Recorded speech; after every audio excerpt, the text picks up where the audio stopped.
Aku terpaksa menikah dengan pria yang menggantikan calon suamiku.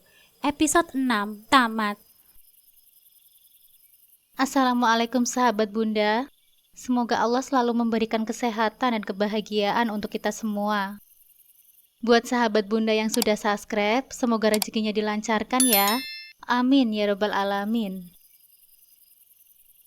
Aku terbangun dengan nafas terengah. Ketika membuka mata, aku melihat Mas Salim tengah menatapku dengan raut wajah bingung. "Sayang, kamu kenapa?" tanyanya. "Mas," aku dengan cepat bangun dan memeluknya erat. "Iya, kamu kenapa?" "Ais mimpi buruk, Mas." "Shh, tidak apa-apa, itu kan cuma mimpi."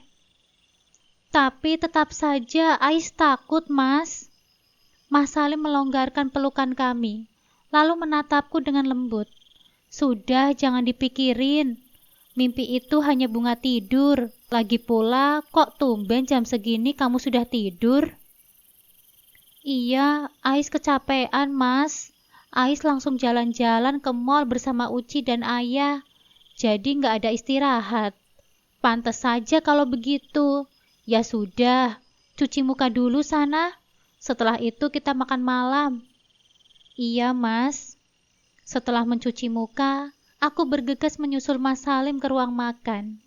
"Ayo kita makan, sayang." "Iya, Mas." Aku mengambilkan nasi, lauk dan sayuran untuk Mas Salim terlebih dahulu, lalu mengisi piringku sendiri. Usai menikmati makan malam, kami bersantai di ruang tengah. Aku memeluk Mas Salim dari samping, lalu menyenderkan kepala di dada bidangnya. "Ada apa? Tumben manja?" tanyanya sembari mengelus kepalaku. "Nggak ada apa-apa kok," jawabku. "Masih kepikiran mimpi yang tadi ya? Memangnya kamu itu mimpi apa sih?" "Eh, itu bukan apa-apa kok, Mas." "Mana mungkin aku cerita kalau tadi mimpi dipeluk Dimas. Bisa-bisa Mas Salim akan marah dan mengira aku belum move on lagi.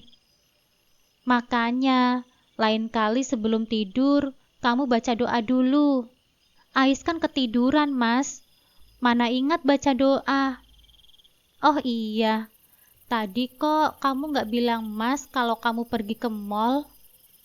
"Hehehe, maaf Mas, Ais lupa." "Ya sudah, tidak apa-apa.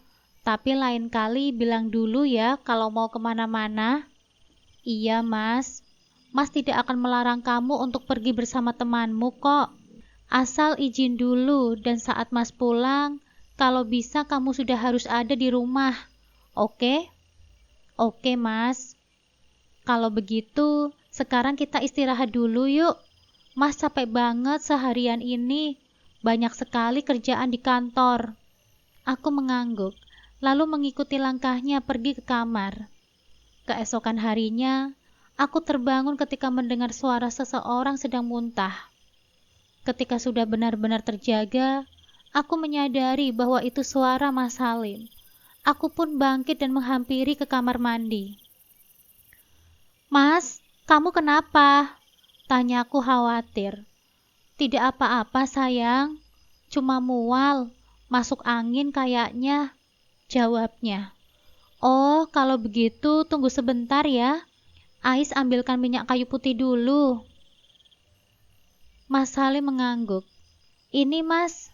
Mas Salim dengan cepat menggosokkan minyak itu ke perut dan tengkuknya. Setelah dia merasa baikan, aku membimbingnya kembali ke tempat tidur. "Kalau sakit, tidak usah ke kantor dulu, Mas." "Mas tidak sakit kok, cuma mual saja. Mungkin masuk angin karena kita pakai AC semalaman." Kalau begitu nanti Ais minta Mak Ijah untuk buatin wedang jahe ya buat Mas. Sekarang Ais sholat dulu." "Iya, boleh juga sayang. Nanti Mas juga sholat kalau sudah enakan." Aku mengangguk, lalu pergi ke kamar mandi untuk berwudu. Usai menunaikan sholat subuh, aku langsung pergi ke dapur dan menghampiri Mak Ijah. "Mak," panggilku. "Iya Nyonya, Ada apa? Sahutnya. Bisa tolong buatkan wedang jahe enggak? Bisa, Nyonya. Mau berapa gelas? Satu saja, Mak. Untuk Mas Salim. Tuan sakit. Nggak tahu tuh.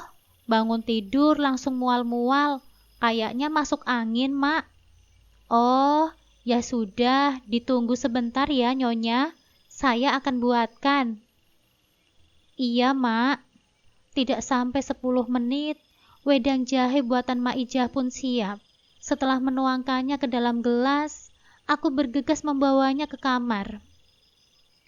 Mas, ini wedang jahenya, ucapku seraya meletakkan cangkir di atas meja. Iya sayang, makasih ya. Sama-sama. Bagaimana keadaan Mas sekarang? Alhamdulillah sudah enakan kok. Tadi Mas juga sudah sholat. Syukurlah kalau begitu. Ais tinggal mandi dulu ya Mas. Iya sayang. Baru saja selesai mandi dan hendak mengeringkan rambut, handphoneku di atas meja rias tiba-tiba berdering.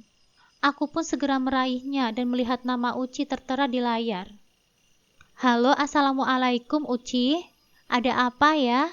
Sapaku. Waalaikumsalam Ais. Cepetan deh, kamu buka Facebook sekarang. Sahutnya. Hah? Buat apa? Sudah buka aja dulu, nanti kamu juga akan tahu. Aku kan sudah nggak pakai Facebook. Kamu lupa ya? Oh iya, aku lupa. Ya sudah kalau begitu, aku kirimkan foto lewat WhatsApp ya. Iya. Ini sebenarnya ada apa sih? Kenapa sayang? Tanya Mas Salim dengan raut wajah penasaran. Nggak tahu nih Mas, Uci tiba-tiba aja menelpon, terus minta Ais untuk membuka Facebook. Jelasku. Tring, tring, terdengar notifikasi pesan masuk di handphoneku. Aku pun dengan cepat membukanya dan melihat foto yang dikirimkan oleh Uci. Ini. Aku menutup mulut dengan telapak tangan. Ketika melihat foto yang Uci kirimkan, bagaimana foto ini bisa ada? Dan siapa yang mengambilnya? Ada apa sayang? Mas Salim kembali bertanya. Oh, enggak kok mas, enggak ada apa-apa. Uci hanya mengirim foto-foto kami kemarin, jawabku gugup. Oh, mas kira ada apa? Ais pamit ke balkon dulu ya mas, ada yang perlu diomongin sama Uci. Iya silahkan sayang. Aku tersenyum tipis ke arah Mas Salim, lalu berlalu pergi. Sesampainya di balkon, aku pun langsung menghubungi kontak Uci. Halo Ais, sapanya setelah dering ketiga. Halo Uci, kamu dapat foto itu dari mana? Tanyaku cepat. Dari Facebook Ais. Siapa yang mengupload? Aku juga nggak tahu. Akun fake soalnya. Dia baru saja menge-cat aku semalam. Terus tahu-tahu pagi ini dia mengupload foto dan menulis caption seolah-olah kamu itu selingkuh dengan Dimas. Apa kamu serius? Iya, aku serius. Dia bahkan juga menge-add beberapa teman di kampus kita loh. Astagfirullahaladzim, bagaimana ini? Aku takut suamiku juga salah paham kalau melihat foto ini. Lagian kamu juga. Kok nggak cerita sih kalau kemarin kamu bertemu sama Dimas? Ya aku pikir nggak penting juga. Lagi pula kami kan cuma ngobrol biasa. Itu pun nggak lama. Terus kok bisa ada foto pegangan tangan gitu? Kami nggak pegangan tangan. Itu Dimas yang menarik tanganku. Tapi tetap saja, di foto kelihatannya seperti itu. Terus ini bagaimana dong, Ci? Shh, tenang dulu. Tadi aku dan ayah sudah bantu repot akunnya kok. Ya cuma kita mesti nunggu, gak bisa langsung hilang. Tapi sementara itu, fotonya bisa semakin dilihat banyak orang dong. Makanya tadi aku minta kamu untuk buka Facebook. Kamu harus tulis klarifikasi di postingan itu, supaya gak makin banyak yang salah paham. Iya, Setelah ini aku akan langsung klarifikasi kok. Tapi kira-kira siapa ya orang yang mengambil dan mengepost foto ini? Rasanya kemarin hanya ada aku, Dimas, dan beberapa orang yang lihat. Gak ada yang mencurigakan. Kalau begitu, aku juga gak tahu, Ais. Tapi yang jelas, orang ini pasti cukup dekat sama kamu. Buktinya dia bisa tahu siapa saja teman kamu. Benar juga sih. Ah, aku benar-benar gak nyangka bakal jadi kayak gini kejadiannya. Yang sabar ya, Ais. Makasih ya, Ci. Sama-sama. Ya sudah kalau begitu, aku tutup dulu ya. Nanti aku telepon lagi. Oke, Ais. Usai mengakhiri panggilan, aku mengusap wajahku. Frustasi. Tidak tahu bagaimana caranya menyampaikan masalah ini kepada Mas Salim. Belum lagi kalau foto ini sampai dilihat Amel. Bisa makin kacau keadaannya. Di tengah kekalutan itu, tiba-tiba sebuah tangan melingkar di perutku. Aku menengok cepat dan melihat Mas Salim tengah tersenyum, seraya menumpukan dagunya di pundakku.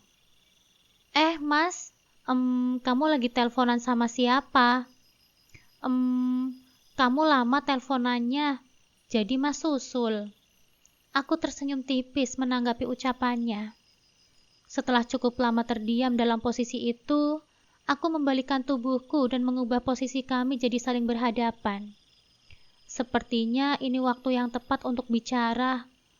Suasana hati Mas Salim sedang baik-baik saja. Jika aku menjelaskannya pelan-pelan, dia pasti tidak akan marah. Mas, aku memberanikan diri menatap matanya. Iya, kenapa sayang? Ais mau bicara sesuatu. Iya, bicara saja. Tapi Mas janji ya gak akan marah. Iya, memangnya ada apa sih? Begini Mas, sebenarnya kemarin ucapanku terputus karena handphone yang kembali berdering. Aku memejamkan mata seraya merutuk dalam hati. Siapa sih yang mengganggu di saat penting seperti ini? Sebentar ya Mas, Ais lihat dulu. Ucapku seraya sedikit menjauhkan diri dari Mas Salim. Iya sayang.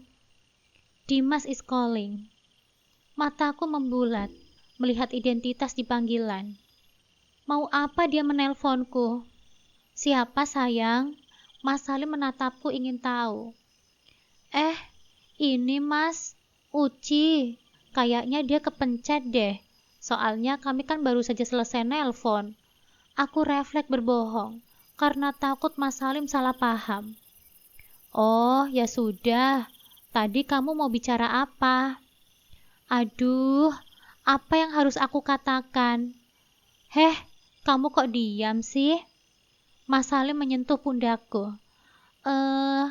Itu Mas, Ais mau minta izin jalan sama Uci. Nanti sepulang kuliah. Benarlah kata orang, sekali kita berbohong, maka kita akan berbohong lagi untuk menutupi kebohongan yang pertama. Itulah yang terjadi padaku sekarang. Oh, boleh. Tapi ingat ya, saat Mas pulang dari kantor, kamu sudah harus ada di rumah. Oke, sayang? Oke, Mas. Ya sudah, kalau begitu, kita masuk yuk. Mas mau mandi. Kamu tolong siapkan baju kerja Mas ya. Iya, Mas. Begitu Mas Salim masuk ke dalam kamar mandi, aku langsung memeriksa handphoneku. Nampak ada 3 pesan dan 2 panggilan tak terjawab dari Dimas. Ais, kita perlu bicara. Ada hal penting yang harus kuberitahu padamu. Tolong diangkat teleponku. Jantungku berpacu cepat, membaca sederet pesannya. Dari kata-katanya, rasanya aku sudah bisa menebak apa yang ingin dia bicarakan. Aku memilih untuk tidak membalasnya dan mematikan handphoneku. Tidak ada gunanya juga berbicara dengan Dimas. Ini semua sudah terjadi. Bahkan karena ulahnya dan karena dia juga, aku harus kembali mencari waktu yang tepat untuk cerita kepada Mas Salim. Setelah merasa lebih tenang, aku berjalan ke arah lemari, lalu mengambil kemeja, celana dan dasi untuk Mas Salim. Masak apa, Mak? Tanyaku begitu sampai di dapur. Nyonya, ini saya masak sup kimlo untuk sarapan. Sebentar lagi matang kok, jawabnya. Di kulkas kita masih ada nugget nggak? Ada, Nyonya. Mau saya gorengkan? Iya, Mak. Saya lagi pengen makan nugget nih. Sekalian sama kentang frozennya ya. Baik, Nyonya. Setelah berbincang dengan Mak Ija, aku beralih ke pantry dan membuka segelas teh, lalu membawanya ke ruang tengah, kemudian kembali ke kamar untuk membantu Mas Salim memakai dasi. Sayang, baru saja mau Mas panggil, ucapnya begitu melihatku di depan pintu. Aku tersenyum seraya menghampirinya. Pasti minta dipakaikan dasi kan, Mas?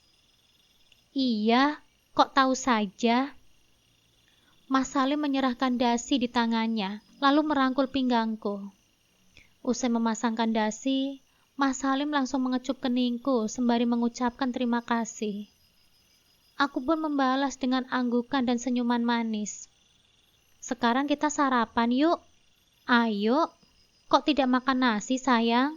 Tanyanya melihat ke piringku. Iya, Mas. Ais lagi pengen makan nugget sama kentang pagi ini, sahutku. Gitu ya. Di tengah-tengah sarapan, Mas Salim tiba-tiba berdiri dan berlari ke arah dapur. Aku yang merasa heran pun bergegas menyusulnya. Kamu kenapa, Mas? Tanyaku yang melihatnya bersandar di wastafel. Mual lagi, sayang, jawabnya. Kita ke dokter saja ya. Nggak usah, Mas nggak sakit kok, cuma mual. Tapi kan kalau dibiarkan, Mas jadi nggak bisa makan. Nggak apa-apa, nanti kalau memang sampai siang mualnya nggak hilang, baru Mas ke dokter. Ya sudah deh. Usai sarapan dan bersantai sebentar di ruang tengah, aku mengantar Mas Salim ke teras. Dia bersikeras untuk tetap bekerja hari ini, dan aku tidak bisa menahannya, karena memang pekerjaannya sedang banyak sekali setelah ditinggal liburan. Dah sayang, Mas Salim melambaikan tangannya dari jendela mobil. Dah Mas, balasku seraya membalas lambaian tangannya. Begitu mobil Mas Salim keluar dari gerbang, aku langsung bergegas kembali ke kamar, mengambil laptop dan membuka aplikasi berlambang F. Tanganku dengan cepat menulis email dan sandi untuk masuk ke dalam aplikasi tersebut, lalu mencari akun yang mengupload fotoku dan Dimas. Ternyata sudah hampir 100 orang yang berkomentar di postingan tersebut. Aku mengambil nafas dalam, sebelum akhirnya mengetik rangkaian kata untuk menjelaskan kejadian yang sebenarnya. Setelah selesai, aku menekankan titik 3 di pojok kanan, lalu merepot akun tersebut. Pukul 9 pagi, aku sampai di kampus. Begitu memasuki kelas, beberapa orang seolah tengah memperhatikanku sembari berbisik-bisik pelan. Rasanya sangat tidak nyaman. Ais, sini! Uci dan Ayah memanggilku sembari melambaikan tangan. Aku tersenyum tipis, lalu menghampiri mereka. Aku kira kamu gak kuliah hari ini, ucap Ayah. Ya aku chat juga gak dibales-bales, timpal Uci. Sorry, tadi handphonenya aku matikan, jelasku. Pantas saja. Oh iya, tadi sebelum aku datang, anak-anak gosipin kamu loh. Anak-anak gosipin aku ya? Ya gitu deh Ais, jawab Ayah. Sudah, santai saja. Toh kamu sudah klarifikasi kan? Lagian itu juga nggak benar, ucap Uci. Iya sih. Pukul 2 siang, mata kuliah terakhir pun berakhir. Aku mengajak Ayah dan Uci untuk langsung keluar dari kelas. Namun baru beberapa langkah berjalan, terdengar suara Vera yang mengataiku. Dasar pelakor. Aku berbalik dan menatapnya tajam. Sudah Ais, gak usah diladeni, ucap Ayah seraya menahan lenganku. Iya Ais, orang sirik emang begitu, sahut Uci. Apa? Sirik? Gak salah. Teman kalian tuh yang sirik sama kebahagiaan orang, ucap Vera nyaring. Beberapa teman yang belum pulang pun mulai memperhatikan kami. Aku yang sudah tidak tahan lagi, melepaskan tangan ayah lalu menghampiri Vera ke mejanya. Sebenarnya apa masalahmu denganku? Kenapa kamu terus saja mengusikku? Salah kamu karena kamu terus saja merebut kebahagiaan orang. Apa maksudmu? Aku gak pernah merasa merebut kebahagiaan siapapun. Ih, sudah ada buktinya pun kamu masih saja mengelak. Hampir semua orang di kelas ini juga tahu kok. Kemarin kamu godain suami orang kan? Lalu itu apa namanya? Kalau bukan merebut kebahagiaan orang. Cukup ya. Kalau nggak tahu apa-apa, jangan sembarangan bicara. Sentak Uci. Iya, kemarin Ais jalan ke mall itu bersama aku dan Uci. Jadi pertemuannya dengan Dimas itu jelas nggak disengaja. Timpal ayah. Oh iya? Kalau nggak disengaja, kok pakai acara pegangan tangan segala sih? Vera memandangku sinis. Aku nggak pegangan tangan ya, tapi dia yang menarik tanganku. Lagian aku juga heran, kenapa kamu sibuk banget ngurusin masalahku? Urusan sama kamu itu apa? Aku nggak suka saja sama... Ada apa ini? Aku dan Vera sama-sama terdiam saat seorang asisten dosen masuk ke dalam kelas dan menghampiri kami berempat. Nggak ada apa-apa kok. Kami hanya sedang diskusi soal tugas kelompok, jawab ayah. Iya kak, timpal Uci. Oh, saya kira ada yang sedang berkelahi. Tolong jangan ribut ya, di sebelah masih ada kegiatan kuliah. Baik kak, ini kami juga sudah mau pulang kok, ucap Uci seraya menggandeng lenganku. Sesampainya di parkiran kampus, aku langsung mendudukkan diri di motor ayah. Rasanya lelah sekali setelah berdebat dengan Vera tadi. Kamu nggak apa-apa kan Ais? Ayah mengelus bahuku. Nggak apa-apa, cuma capek dan pusing aja karena masalah tadi. Kamu yang sabar ya. Udah nggak usah dipikirin, nanti malah jadi stres. Mendingan kita karaokean aja yuk di kafe biasa. Lumayan kan buat hiburan, ajak Uci. Boleh deh, sahutku mengiyakan. Ya sudah, ayo kita berangkat sekarang. Ayo. Karena terlalu asik bersama Uci dan ayah, aku sampai lupa waktu dan terasa hari sudah lumayan sore saat aku meminta Bang Sigit untuk datang menjemputku. Sepanjang perjalanan, aku sibuk memikirkan cara untuk memberitahu Mas Salim tanpa membuatnya marah ataupun kecewa. Kita sudah sampai, Nyonya. Hah? Aku menengok ke kanan dan ke kiri, mendengar ucapan Bang Sigit. Ternyata benar, kami sudah sampai di depan rumah. Makasih ya, Bang. Saya masuk dulu. Iya, Nyonya, sama-sama. Begitu aku memasuki pintu, aku dibuat terkejut ketika mendengar suara Mas Salim dari ruang tengah. Bukannya hari ini dia lembur. Untuk menuntaskan rasa penasaran, aku bergegas masuk ke dalam dan tidak kusangka ternyata Mas Salim tidak sendirian, namun bersama dengan Dimas. Karena terlalu asik berpikir tadi, aku sampai tidak memperhatikan keadaan rumah. Assalamualaikum, ucapku gugup. Waalaikumsalam, sahut mereka bersamaan. Jantungku berpacu cepat, seiring langkahku yang semakin dekat dengan Mas Salim. Begitu sampai di hadapannya, aku langsung menjulurkan tangan dan mencium punggung tangannya. Maaf Mas, Ais pulangnya kesorean, ucapku sembari mendudukkan diri di sebelahnya. Sahutnya singkat, lalu kembali beralih menatap Dimas. Baiklah Dimas, kamu boleh pulang sekarang. Papa sudah cukup mendengarkan penjelasanmu. Ucapan Mas Salim membuatku tersentak. Penjelasan apa? Apa yang Dimas katakan kepada papanya? Aku menatapnya penuh tanya. Baik, Pak. Kalau begitu Dimas permisi ya. Silahkan. Baru beberapa langkah berjalan, Dimas tiba-tiba berbalik lagi. Tolong jangan marah sama Ais, Pak. Ini semua salah Dimas. Ucapnya seraya memandangku sekilas. Walau sebentar, Aku bisa menangkap rasa bersalah di matanya. Sekarang aku mengerti, dia pasti sudah menceritakan semuanya kepada Mas Salim. Ya Allah, bagaimana ini? Mas Salim pasti marah sekali. Padahal aku baru saja hendak memberitahunya malam ini. Itu urusan papa dengan istri papa. Kamu tidak perlu mencampurinya. Khawatirkan saja istrimu. Dia sedang hamil. Tidak baik jika ada banyak pikiran. Sahut Mas Salim terdengar dingin. Baik, Pak. Sepeninggalan Dimas, suasana di ruang tengah sontak menjadi hening. Aku terlalu takut untuk sekedar menengok ataupun bersuara.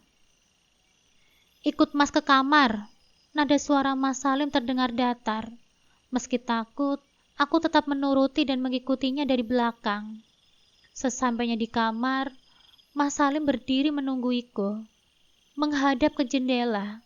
Sepertinya dia marah sekali, sampai-sampai dia tidak mau menatapku. Mas, aku memberanikan diri menyentuh pundaknya. Kenapa kamu menutupi perihal foto itu dari Mas? Tanyanya tanpa membalikkan tubuhnya. Ais gak bermaksud menutupinya, Mas. Tadi pagi, sebenarnya Ais sudah mau cerita, tapi Mas tiba-tiba menelpon. Tapi tiba-tiba Dimas menelpon dan membuat Ais menjadi ragu.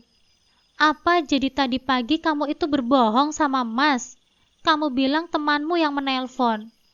Mas Salim sontak membalikkan tubuhnya dan menatapku tajam.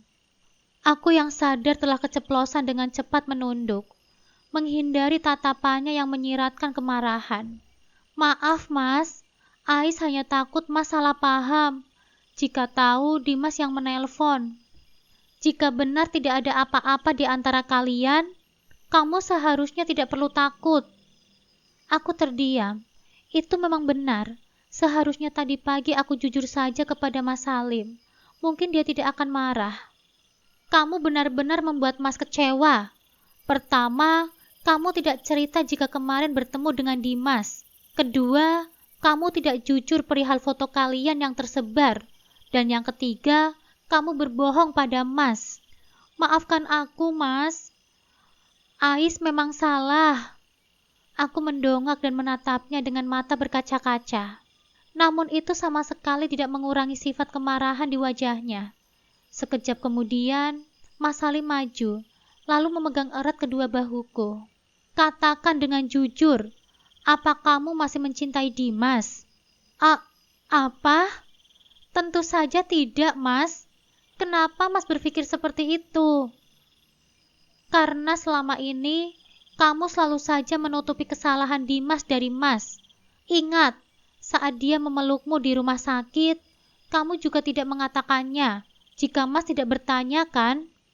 Lalu Dimas, dia begitu memohon agar Mas tidak marah kepadamu. Apa salah jika Mas berpikir kalau kalian masih saling memiliki rasa? Aku menggeleng cepat. Itu tidak benar, Mas. Ais sama sekali sudah tidak memiliki perasaan apapun pada Dimas. Ais hanya mencintai Mas Salim. Tapi sikapmu tidak mencerminkan demikian. Aku berjengkit takut, mendengar nada suara Mas Salim yang meninggi. Melihatku seperti itu, Mas Salim langsung beringsut mundur seraya meremas rambutnya. Untuk sesaat, suasana kembali hening, sebelum akhirnya Mas Salim kembali bersuara. Sebenarnya apa yang membuatmu begitu sulit untuk berkata jujur pada Mas? Ais hanya takut Mas akan marah. Memangnya Mas pernah marah sama kamu tanpa alasan yang jelas? Aku menggelengkan kepala. Lalu kenapa kamu harus takut? Kemarin malam, Ais bermimpi buruk dan Ais takut mimpi itu akan menjadi kenyataan. Itulah sebabnya Ais tidak langsung menceritakan sama Mas tentang Dimas. Memangnya kamu itu bermimpi apa? Ais mimpi sedang berada di rumah lama Mas. Lalu Dimas datang dan memeluk Ais dari belakang. Mas melihatnya dan salah paham. Kemudian Mas pergi tanpa mau mendengarkan penjelasan Ais. Mas Salim menghela nafas keras. Sekejap kemudian, dia kembali memegang kedua bahuku.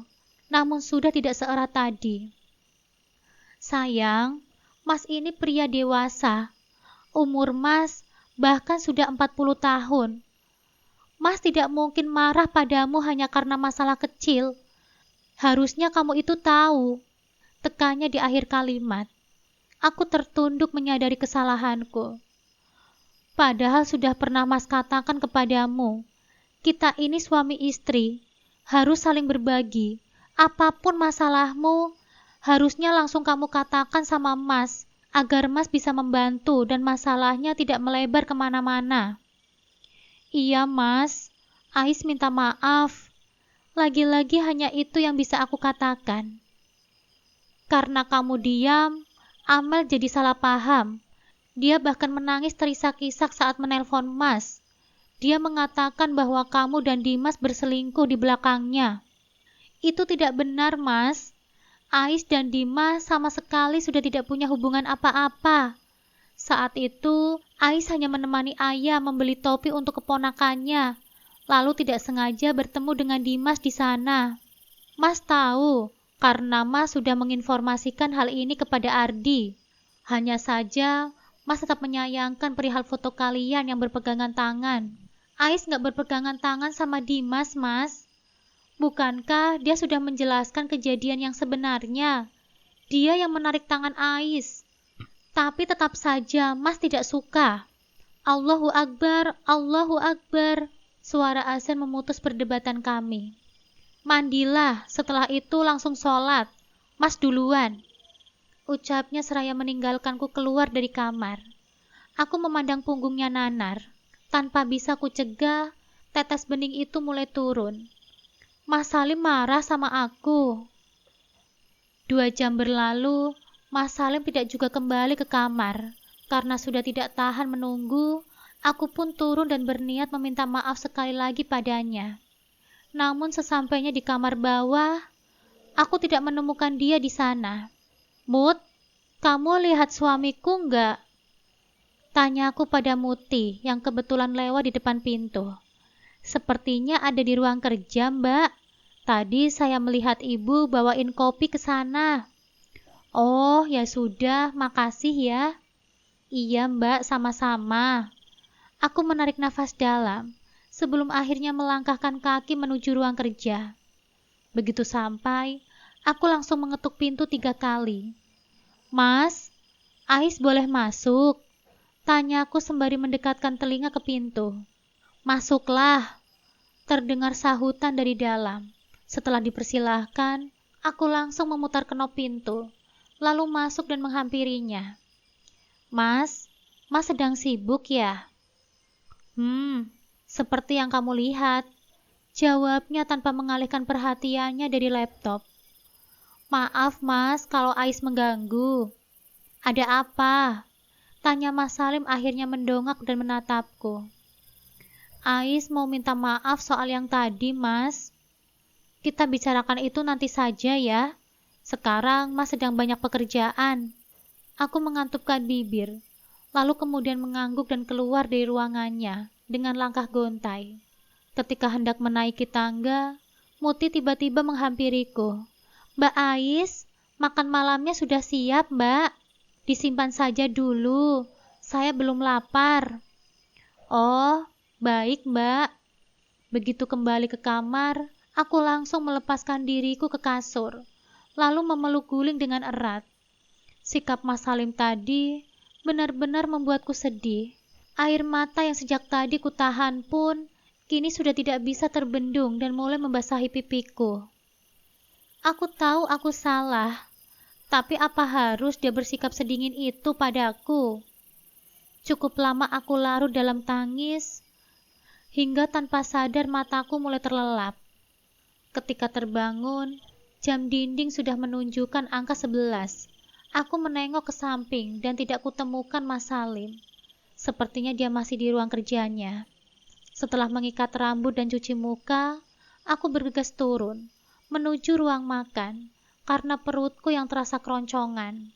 Namun sesampainya di sana, aku tiba-tiba saja ingin memakan mie goreng dengan sawi dan telur ceplok. Aku pun bergegas menuju dapur, mengambil bahan dari kulkas, lalu mulai memasak. Kurang lebih 10 menit kemudian, mie goreng buatanku pun sudah siap. Aku menghirup wangi mie yang baru saja kupindahkan ke piring, lalu dengan cepat membawanya ke meja makan. Ketika baru saja hendak menyuapkan ke dalam mulutku, aku tiba-tiba teringat dengan Mas Salim. Dia sudah makan belum ya? Aku meletakkan kembali sendok dan garpu, lalu kembali menghampirinya ke ruang kerja. Belum sempat aku mengetuk, pintu sudah terlebih dahulu terbuka dan menampilkan sosok Mas Salim. Astagfirullah, ucapnya seraya mengelus dada. Maaf Mas, Ais gak bermaksud mengagetkan. Ucapku tidak enak. Hah? Tidak apa-apa kok. Kamu kenapa belum tidur? Ais sudah tidur kok tadi. Hanya saja terbangun karena lapar. Mas sendiri sudah makan belum? Mas Salim menggelengkan kepalanya. Kita makan bareng yuk Mas. Mas Salim mengangguk, lalu berjalan mendahuluiku. Sesampainya di ruang makan, aku bergegas memanaskan makan malam yang sudah disiapkan oleh Mak Ijah dalam microwave. Sebentar ya Mas, makanannya masih dipanaskan. Iya. 5 menit kemudian, semua makanan pun sudah selesai dipanaskan. Aku menaruh lauk serta sayuran ke dalam piring, lalu membawanya ke meja makan. Ini Mas. Terima kasih. Iya, sama-sama. Begitu selesai makan, Mas Salim langsung berdiri dan meninggalkanku sendiri di meja makan. Sepertinya dia masih marah. Gumamku seraya membereskan piring bekas makan. Setelah menaruh piring ke wastafel, aku langsung mencuci tangan dan bergegas menyusulnya ke kamar. Namun belum sempat aku berbicara, Mas Salim sudah terlebih dahulu bersuara. Mas tidur duluan, capek sekali hari ini. Ucapnya seraya menarik selimut sampai dada dan memejamkan mata. Aku hanya bisa terdiam sembari memandang wajahnya dengan mata berkaca-kaca. Malam ini terasa sangat berbeda, tanpa kecupan di kening dan ucapan selamat tidur darinya. Aku rindu sosok Mas Salim yang hangat dan juga pemaaf. Sebuah isakan tak sengaja lolos dari bibirku. Aku dengan cepat memalingkan wajah dan menutup mulut dengan telapak tangan. Tidak lama kemudian, kurasakan ranjang bergerak, lalu sebuah tangan merangkulku dari belakang. Jangan menangis, bisiknya. Aku langsung berbalik dan menumpahkan tangisanku di dada bidangnya. Maafkan Ais, Mas, isaku. Mas Salim hanya terdiam, namun tangannya bergerak, mengelus rambutku dengan lembut, membuatku semakin terseduh. Sudah. Dia melonggarkan pelukan kami, lalu menyeka air mataku dengan ibu jarinya. Mas mau kan maafin Ais? Aku menatapnya dengan penuh harap. Lagi dia hanya terdiam. Aku jadi semakin frustasi dibuatnya. Mas, sentakku sembari menggoyangkan lengannya. Jika Mas pergi tanpa memberitahumu, lalu tidak sengaja bertemu dengan Kinan, kemudian ada seseorang yang mengambil foto kami, menyebarkannya di media sosial dan kamu melihatnya, bagaimana perasaanmu? Tanyanya tiba-tiba. Kini aku yang terdiam, mendengar pertanyaannya. Kamu pasti akan marah kan? Aku mengangguk sebagai jawaban. Lalu keesokannya, Kinan menelpon dan saat kamu bertanya, Mas tidak jujur dan mengatakan bahwa telepon itu hanya dari seorang rekan kerja. Saat kamu tahu kebenarannya, apa yang kamu rasakan? Kecewa. Dan jika Mas meminta maaf, apa kamu akan langsung bisa memaafkan dan melupakan masalah Mas? Aku menggeleng ragu. Sekarang aku mengerti arti dari dalamnya tadi. Sekarang tidur ya. Mas capek sekali. Aku terpaksa mengangguk, lalu berbaring dan masuk ke dalam selimut. Tidak ada gunanya membujuk Mas Salim malam ini. Dia masih begitu marah dan kecewa, hingga tidak mungkin baginya untuk memaafkanku malam ini. Paginya, ketika terbangun dan Mas Salim sudah tidak ada lagi di sampingku, aku mengerja beberapa kali sembari menengok ke arah jam dinding. Astagfirullah, Aku kesiangan. Aku memang kembali tidur setelah sholat subuh tadi, dan tidak menyangka akan bangun sesiang ini. Usai mencuci muka dan menggosok gigi, aku bergegas turun untuk mencari Mas Salim. Namun sesampainya di bawah, aku tidak menemukannya di ruang tengah ataupun ruang kerjanya. Karena bingung, aku memutuskan untuk pergi ke dapur dan bertanya kepada Mak Ijah. Mak, lihat Mas Salim tidak? Tuan sudah berangkat bekerja, Nyonya. Jawabnya. Apa? Kapan, Mak? Baru saja. Ini saya lagi mencuci piring dan gelas bekas Tuan sarapan. Aku menghela nafas kasar. Tega sekali dia pergi tanpa membangunkanku. Nyonya mau sarapan juga? Biar saya siapkan. Nanti saja, Mak. Saya mau mandi dulu. Usai sarapan, aku langsung berangkat ke kampus.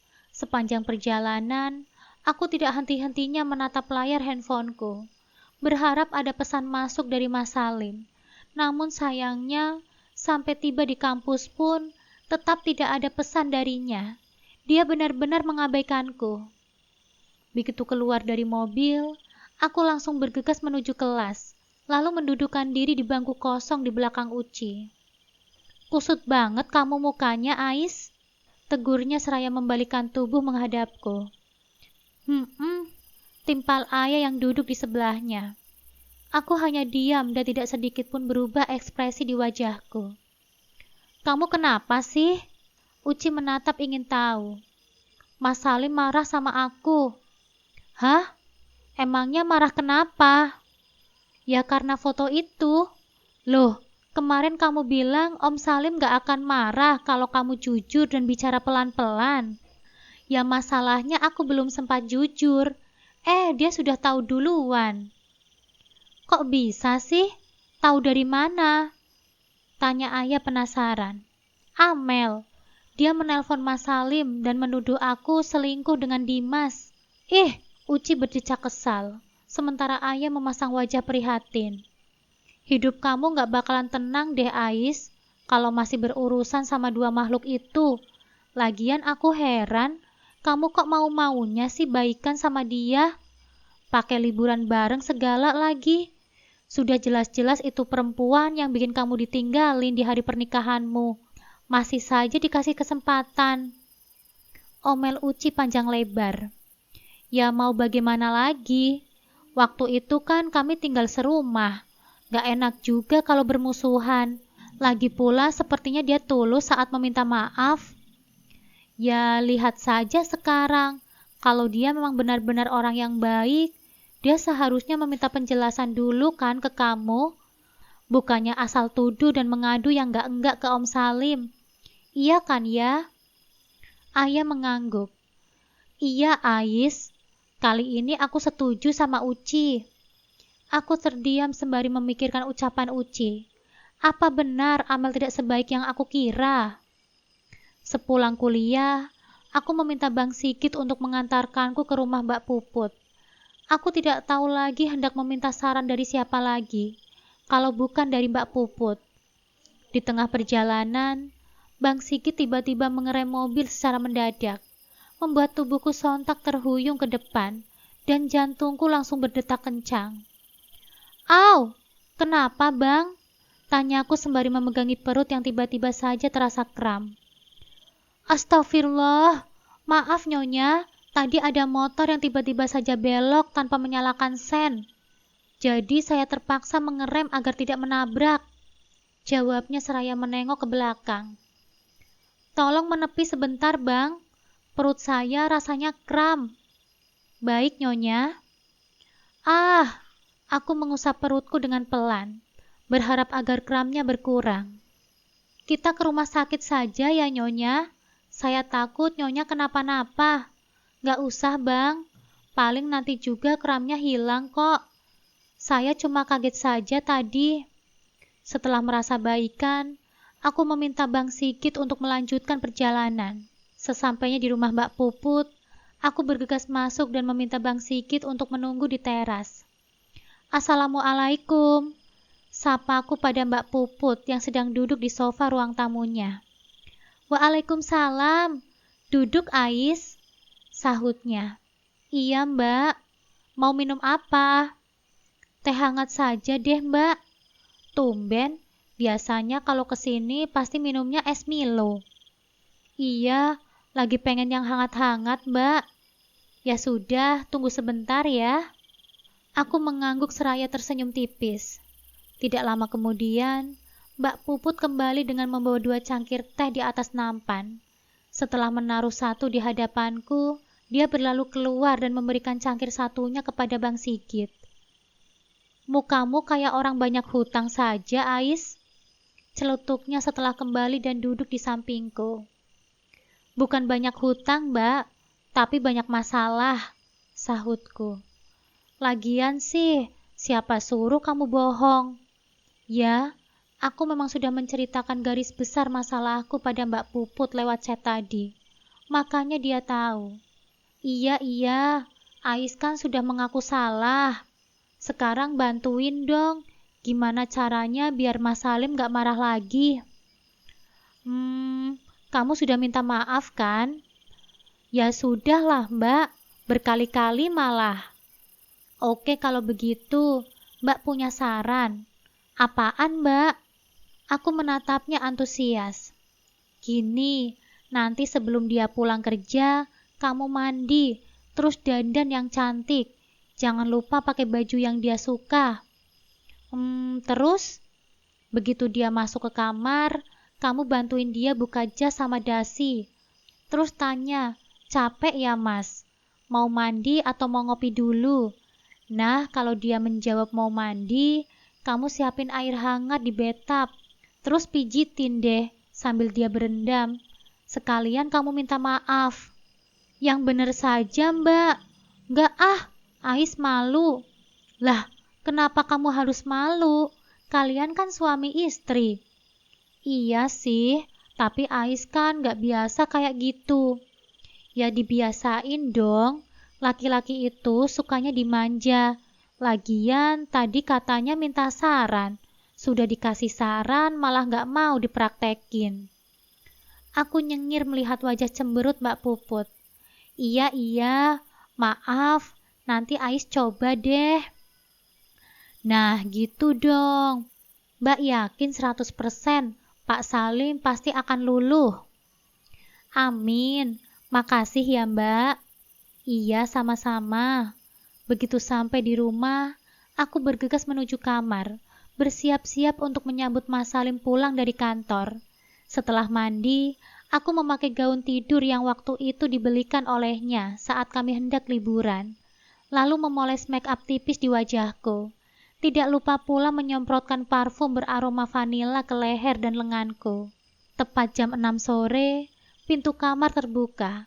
Aku bergegas beranjak dari tempat tidur dan menghampirinya yang masih berdiri di depan pintu.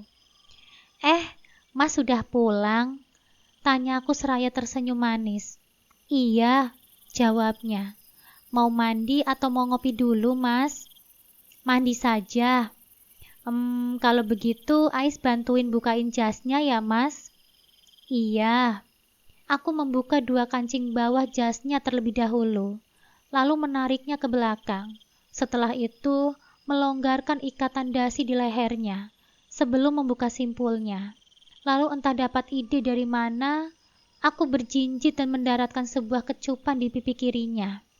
Dia nampak terkejut dan aku sendiri sontak memalingkan wajahku. Malu atas perbuatanku barusan. Ini kan tidak ada dalam rencana. Kabur. Kata itu langsung terlintas di benakku.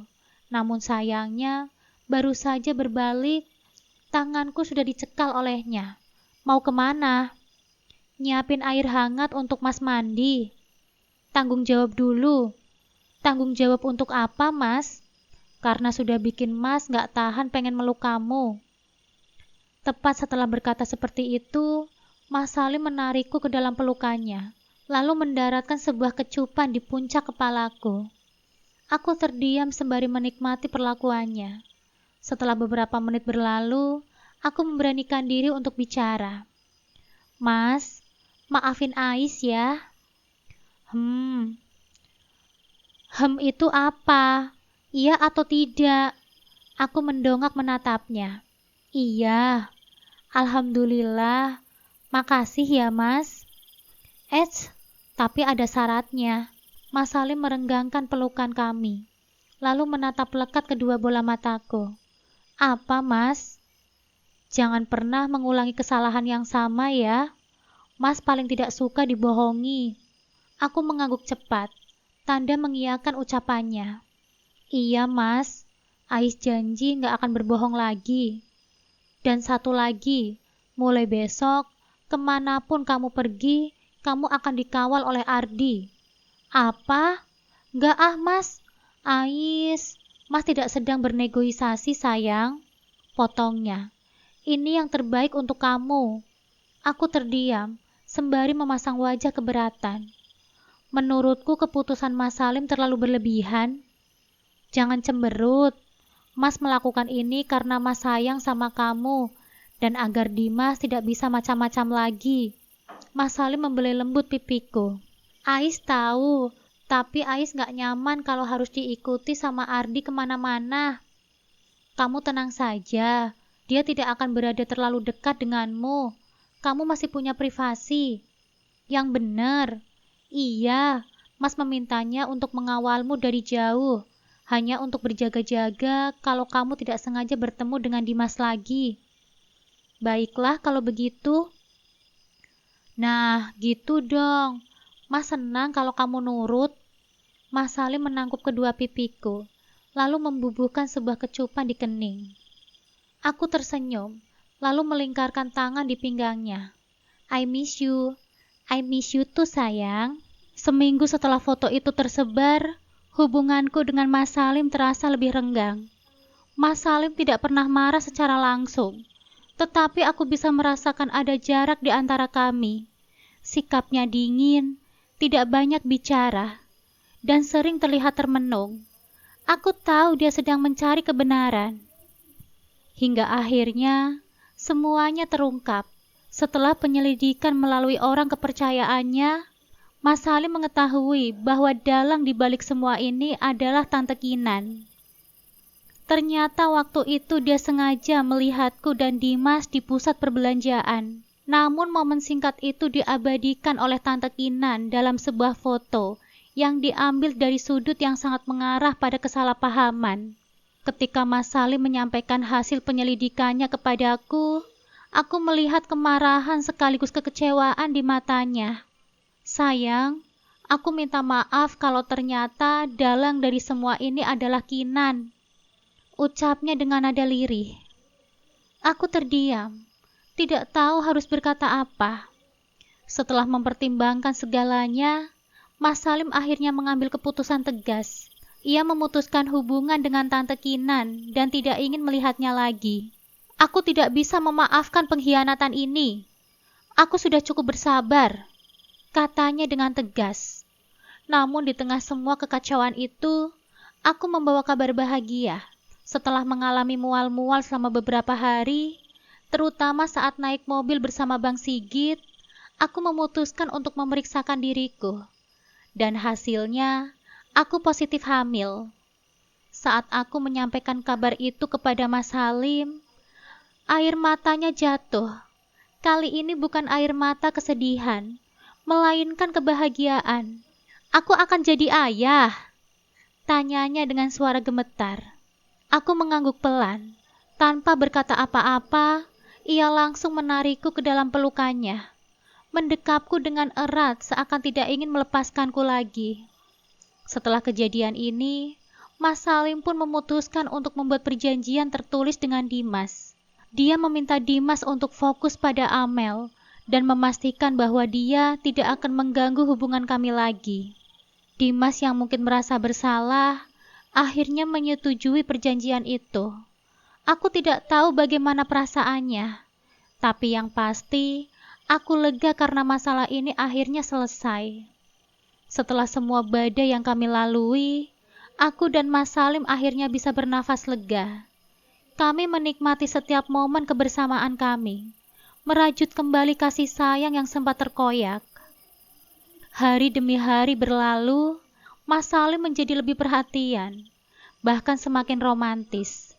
Ia selalu mengusap perutku dengan penuh kasih sayang setiap malam sebelum tidur, dan berbicara dengan bayi kami yang belum lahir.